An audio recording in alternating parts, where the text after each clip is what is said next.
दोस्तों नमस्कार, मैं जगन्नाथ गौतम।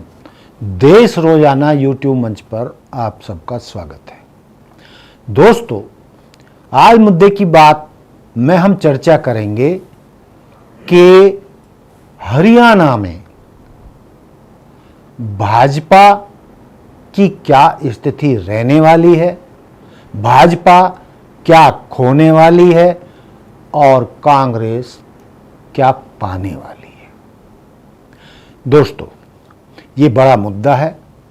हरियाणा में 10 लोकसभा की सीट हैं और ये जो जानकार बता रहे हैं उनके अनुसार भाजपा को हरियाणा में इस बार भारी घाटा यानी कई सीटों का घाटा उठाना पड़ सकता है और कांग्रेस के पास खोने के लिए तो कुछ है नहीं।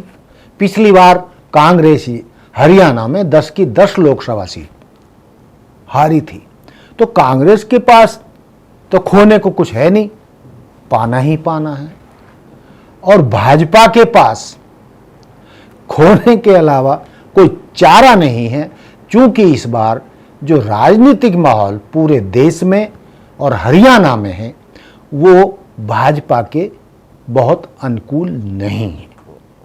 तो दोस्तों, इस पर जो मैं कहना चाहता हूं वो ये है कि सर छोटू राम चौधरी, सर छोटू राम के नाती चौधरी वीरेंद्र सिंह जब 10 साल पहले अपनी पुश्तैनी पार्टी, अपनी ऐतिहासिक पार्टी छोड़कर भाजपा में शामिल हुए और केंद्र की राजनीति में गए, वहां भाजपा ने उन्हें केंद्र की सरकार में मिनिस्टर बनाया। ये ही नहीं, उनके बेटे विजेंद्र सिंह को हिसार लोकसभा सीट से टिकट देकर भाजपा का सांसद भी बनाया। लेकिन दोस्तों, राजनीति में कोई न किसी का सगा होता है, न दोस्त होता है, न दुश्मन होता है। सब जो है राजनीति अपने राजनीतिक फायदे के लिए करते हैं, ये लगभग तय है। ये ठीक है कि चौधरी वीरेंद्र सिंह का परिवार कांग्रेसी रहा, मूल सिद्धांत या जो उनकी नीतियां हैं वो कांग्रेस वाली हैं। और अब जब चौधरी वीरेंद्र सिंह और उनका बेटा भाजपा को छोड़कर फिर कांग्रेस में शामिल हो गए हैं, तो उनका यही कहना है कि भी हम अपनी मूल पार्टी में लौट आए हैं। हमारे जो सिद्धांत हैं वो कांग्रेस वाले हैं। हम जिन सिद्धांतों पर जिए, राजनीति की पूरी जिंदगी निकल गई, धर्मनिरपेक्ष संविधान और सारे देश की जनता को बिना किसी पक्षपात के साथ लेकर चलना, वो किसी भी जाति का हो, किसी भी धर्म का हो, सबको साथ लेकर चलने की नीति कांग्रेस की रही है। गरीबों के प्रति उनका खास लगाव रहा है कांग्रेस पार्टी का, और सभी समाजों के लिए, चाहे वो दलित हों, पिछड़े हों, ओबीसी हों, सबको साथ लेकर कांग्रेस चली है, सबके भले के लिए काम किया है। तो लेकिन भाजपा इन नीतियों पर नहीं चल रही। वो नफरत की राजनीति करती है, वो धर्म की राजनीति करती है, वो समाज को तोड़ने फोड़ने की राजनीति करती है। इसलिए उनको भाजपा छोड़कर पुनः कांग्रेस में लौटना पड़ा। तो हम मूल मुद्दे पर आते हैं कि देश में तो चुनाव चल रहे हैं, 2 दौर गुजर भी चुके हैं, शायद 190 या 93 सीटों पर चुनाव हो भी चुके हैं।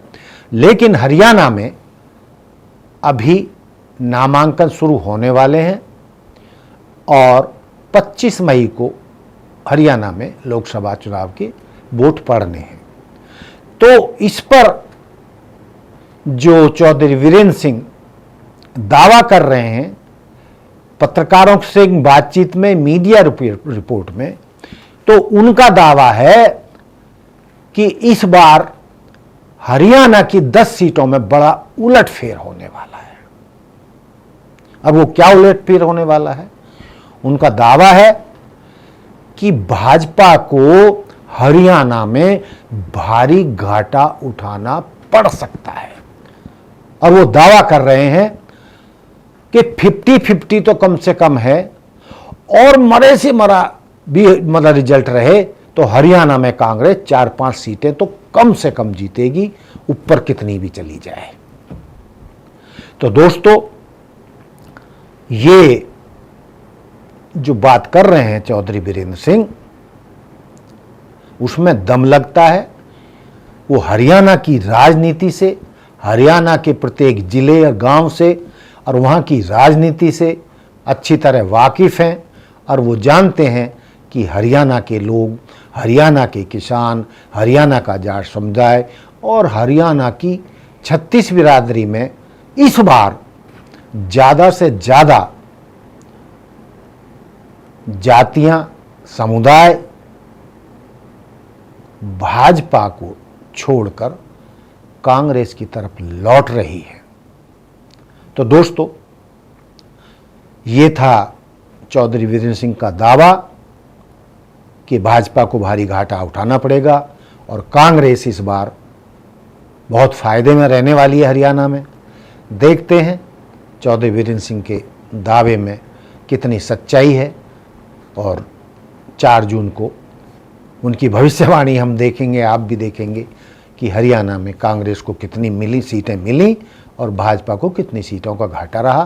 तो दोस्तों, देखते रहिए देश रोजाना। मिलते हैं कल फिर नए एपिसोड में नए मुद्दे के साथ। जय हिंद, जय भारत, जय संविधान। हमारे साथ जुड़े रहने के लिए देखते रहिए देश रोजाना का YouTube चैनल। सब्सक्राइब कीजिए, साथ ही देश रोजाना की खबरें सबसे पहले देखने के लिए प्रेस कीजिए बेल आइकन।